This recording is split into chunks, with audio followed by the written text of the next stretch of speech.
ഓം നമ ശിവായ. കളരി സ്പന്ദനം വിശേഷദിന വിശേഷം പങ്ക്തിയിൽ ഇപ്പോൾ പറയുന്നത് മഹാശിവരാത്രിയെക്കുറിച്ചാണ്. ഇന്നാണ് മഹാശിവരാത്രി.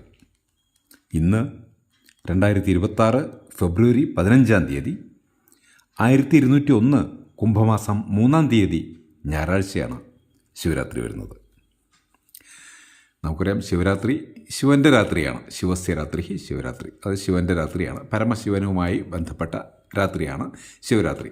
പരമശിവനെ ഭജിക്കേണ്ട, ശിവനെ മഹാദേവനെ ആരാധിക്കേണ്ട ദിവസമാണ് ശിവരാത്രി എന്നർത്ഥം. രാത്രിക്കാണ് പ്രാധാന്യം. എങ്കിലും രാത്രിയും പകലും അടങ്ങുന്ന ദിവസം മുഴുവൻ ശിവരാത്രി വ്രതം ഏറെ പ്രധാനപ്പെട്ടതാണ്.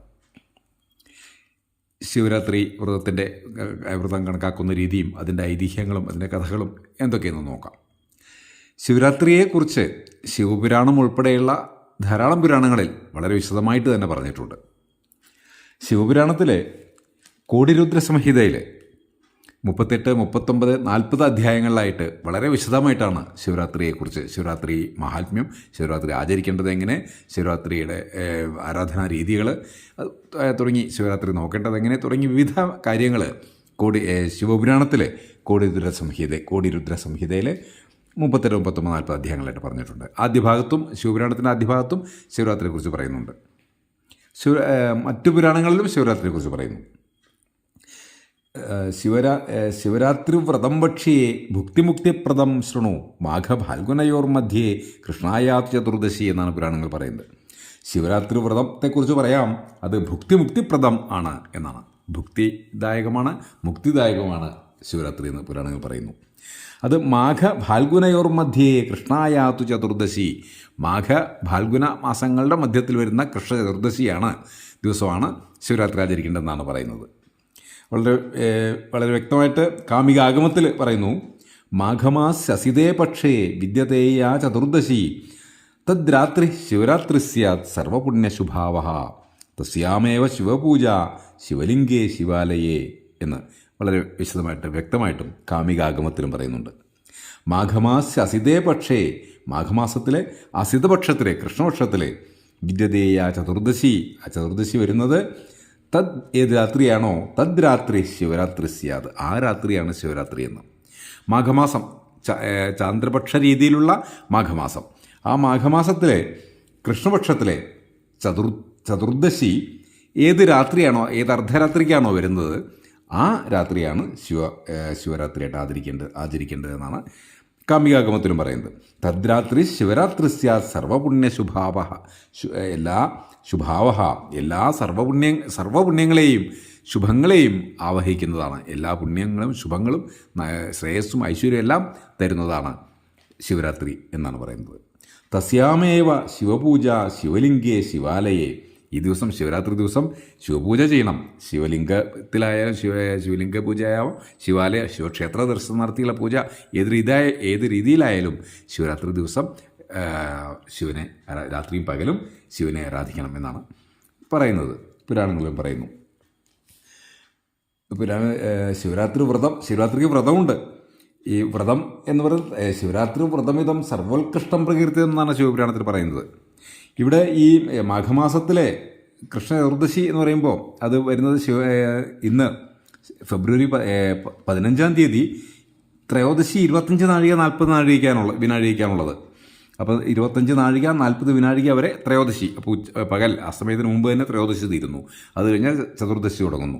ഈ ചതുർദശിയാണെങ്കിൽ നാളെ ഫെബ്രുവരി 16 തിങ്കളാഴ്ച 26 നാഴിക 54 വിനാഴിക വരെയുണ്ട്. അപ്പം തിങ്കളാഴ്ച അസ്തമയത്തിന് മുമ്പ് ചതുർദശി തീരുകയും ചെയ്യുന്നു. അതുകൊണ്ട് ഈ ഫെബ്രുവരി 15 ഞായറാഴ്ച തന്നെയാണ് ശിവരാത്രി. അർദ്ധരാത്രിക്ക് ചതുർദശി വരുന്നത്, കൃഷ്ണ ചതുർദശി വരുന്നത് ഫെബ്രുവരി 15 തന്നെയാണെന്നർത്ഥം. അതുകൊണ്ട് ശിവരാത്രി ഇന്ന് തന്നെയാണെന്ന കാര്യത്തിൽ തർക്കമില്ല, സംശയമില്ല. എല്ലാവരും അംഗീകരിക്കുന്ന അതും കൂടിയാണ്. എല്ലാവരും അംഗീകരിക്കുന്ന ദിവസം തന്നെയാണ് ഫെബ്രുവരി 15 ശിവരാത്രി എന്നത്. ഈ ശിവരാത്രി സംബന്ധിച്ച് ധാരാളം ഐതിഹ്യങ്ങളും എല്ലാം ഉണ്ട്. ശിവരാത്രി ഒരു ആഘോഷം മാത്രമല്ല, ശിവരാത്രിക്ക് വ്രതം തന്നെയുണ്ട്. ആ വ്രതത്തിൻ്റെ കാര്യമാണ് ശിവപുരാണത്തിൽ പറയുന്നത്. ശിവരാത്രി വ്രതമിതം സർവോത്കൃഷ്ടം പ്രകീർത്തിതം. ഈ ശിവരാത്രി വ്രതം എന്ന് പറയുന്നത് വളരെ ഉത്കൃഷ്ടമാണ്. വെറും ശിവപൂജ എന്ന രീതിയിൽ ശിവാരാധന എന്ന് മാത്രമല്ല, ആ ദിവസം വ്രതം തന്നെ അനുഷ്ഠിക്കേണ്ടതുണ്ടെന്നാണ് പറയുന്നത്. ശിവരാത്രി വ്രതം ദിവ്യം ഭുക്തിമുക്തിപ്രദം സദാ ഏതത് സർവം സമാഖ്യാതം ശിവരാത്രി വ്രതം ശുഭം എന്ന് ശിവപുരാണത്തിൽ പറയുകയാണ്. ശിവരാത്രി വ്രതം ദിവ്യം ഭുക്തിമുക്തിപ്രദം സദാ എന്നാണ് പറയുന്നത്. ശിവരാത്രി വ്രതം ദിവ്യമാണ്. ശിവരാത്രി ദിവസം വ്രതമെടുക്കുന്നത് വളരെ ദിവ്യമാണ് എന്ന്. വ്രതരാജേതി വിഖ്യാതം കിമന്യത് ശ്രോതുമിച്ഛസി എന്ന് കൂടി ശിവപുരാണത്തിൽ പറയുന്നു. വ്രതരാജേതി വ്രതരാജാവ് എന്ന് പോലും ശിവരാത്രിയെക്കുറിച്ച് പറയുന്നതാണ്. വ്രതങ്ങളിൽ വെച്ച് രാജാവാണ് ശിവരാത്രി എന്നാണ് ശിവപുരാണത്തിൽ ഈ ശിവരാത്രി വ്രതത്തെക്കുറിച്ച് പറയുന്നത്. അത്രയേറെ പ്രാധാന്യം ശിവരാത്രി വ്രതത്തിനുണ്ടെന്നർത്ഥം. ശിവരാത്രി വ്രതത്തിൻ്റെ തലേന്ന് ഒരിക്കലെടുത്ത് എല്ലാ വ്രതങ്ങളെയും പോലെ ശിവരാത്രിക്കും തലേന്ന് ഒരിക്കൽ അനുഷ്ഠിച്ച് ശിവരാത്രി ദിവസം പുലർച്ചെ എണീറ്റ് കുളിച്ച് ശിവനെ ധ്യാനിച്ച് ഓം നമഃശിവായ നമഃശിവായ നമഃശിവായ എന്ന പഞ്ചാക്ഷരി മന്ത്രം ജപിച്ച് പ്രത്യേകിച്ച് ശിവക്ഷേത്രത്തിൽ ദർശനം നടത്തി ശിവനെ ധ്യാനിക്കുക. അത് തന്നെയാണ് ശിവരാത്രി വ്രതം ദിവസം ചെയ്യേണ്ടത്. അന്ന് രാത്രി ജാഗരണം എന്നുള്ള പ്രധാന കാര്യമാണ്. ശിവരാത്രി ദിവസം രാത്രി ഉറക്കമൊഴിക്കുക എന്നുള്ളത് വളരെ പ്രധാനപ്പെട്ട ഇതാണ്, അനുഷ്ഠാനമാണ്. പുരാണങ്ങൾ തന്നെ പറയുന്നുണ്ട്, ശിവരാത്രി വ്രതം കുർവേ ചതുർദശ്യാമ ഭോജനം രാത്രി ജാഗരണേനൈവ പൂജയാമി ശിവം വ്രതി. രാത്രി ജാഗരണേനൈവ, രാത്രി ഉറക്കമൊഴിച്ച് ശിവനെ പൂജിക്കുന്നു എന്നുള്ളതാണ് ശിവരാത്രിയുടെ പ്രത്യേകതയായിട്ട് പുരാണങ്ങൾ പറയുന്നത്. ആ രാത്രി ജാഗരണത്തെക്കുറിച്ച് ശിവപുരാണത്തിൽ രാത്രവും ജാഗരണം കുര്യാത് പൂജാം യാമോദ്ഭവാം ചരൻ എന്ന് പറയുന്നത് ശിവപുരാണത്തിൽ പറയുന്നു. അപ്പോൾ ശിവരാത്രി ദിവസം ഉറക്കൊഴിച്ച് ശിവനെ പൂജിക്കുക എന്നുള്ളത് വ്രതാനുഷ്ഠാനത്തിൻ്റെ പ്രധാന ഭാഗമാണ്. ശിവരാത്രിയെ സംബന്ധിച്ച് ഐതിഹ്യങ്ങൾ ധാരാളമുണ്ട്.